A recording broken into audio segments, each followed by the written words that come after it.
a couple more. And these are books that come in through Candace, through Bernice, through the World Poetry Radio Show. We have tremendous amounts of books coming in by mail, CDs, you name it. And so I thought what better than to raffle them off, and that way we share them around with people. So, Koso, are you going to introduce Ken on this one? We have Al Purdy coming up, ladies and gentlemen. Al Purdy is coming. Okay, next presenter is Mr. Ken MacAteer. Okay. He's the president of EAHMS. What this means, I don't know. He can explain it. Okay. So I was he will trying to be bring up. very brief. And he will present our party. It's Yay! like Ken.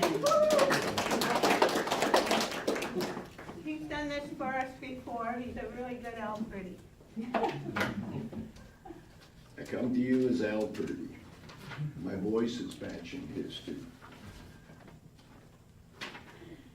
The last time I was here, I told you about my history, my wife, Eurythy, and dividing my time between North Saanich, BC, and my cottage at Roblin Lake in Ontario. I didn't publish my first mature book till I was 44,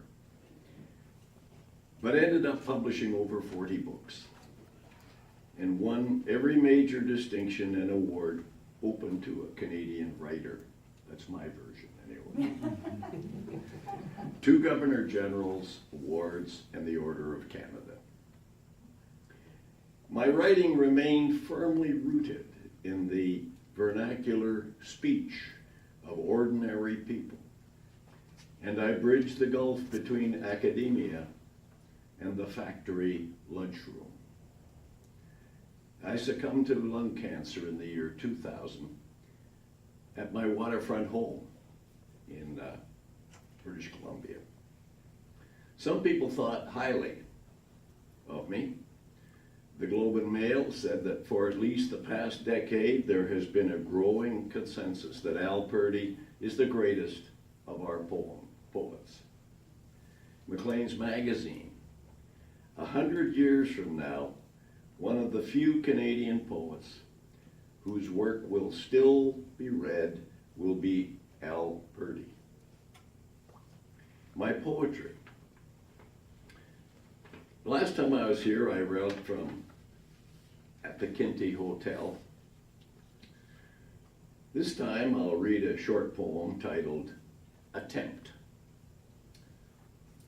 I guess you could say this is me at my quintessential best, and I wrote this in my early years.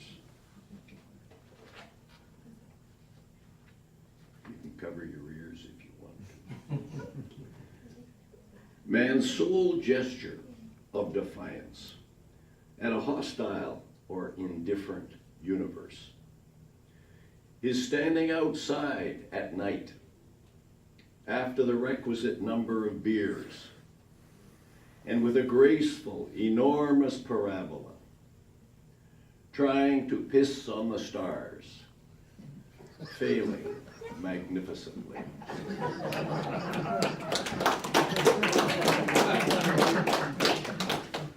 Underneath it all, though, I have a soft, whimsical, wondering side. Last time I read from For Her in Sunshine. This year I'll read In the Rain. Wrote this in my latter years. Approaching a bridge over the Murray Canal, I am seized with a feeling of incompleteness. The desolation of being the last man on earth, and yearning to such a degree that it becomes a physical illness. Yearning like a potato or turnip yearns, or maybe a tall tree in the forest yearns, listening to the silence between raindrops for a voice to speak in my mind. knowing quite well that I am ridiculous, and stop the car and rush into a phone booth, listening to the ringing sound far from here, listening to the bells ringing far from here. Those few moments waiting for the receiver to be picked up rest on a needle point of time, and I will never be here again, but everything I do and say is permanent, unerasable on the blackboard of the instant, on the slate of what was and is and will be, and the word hello in my ears is a paean, an overture, and jubilant in the blood, and I hang up without a word.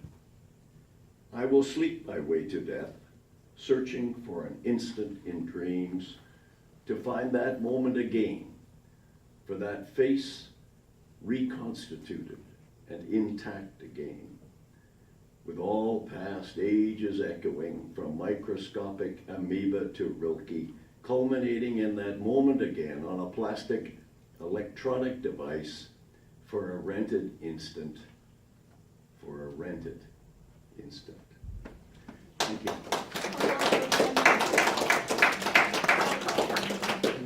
So we wanted to give you this. This is certificate 7,021. Wow. You're very important. And this is her beautiful blood. Oh, thank you. So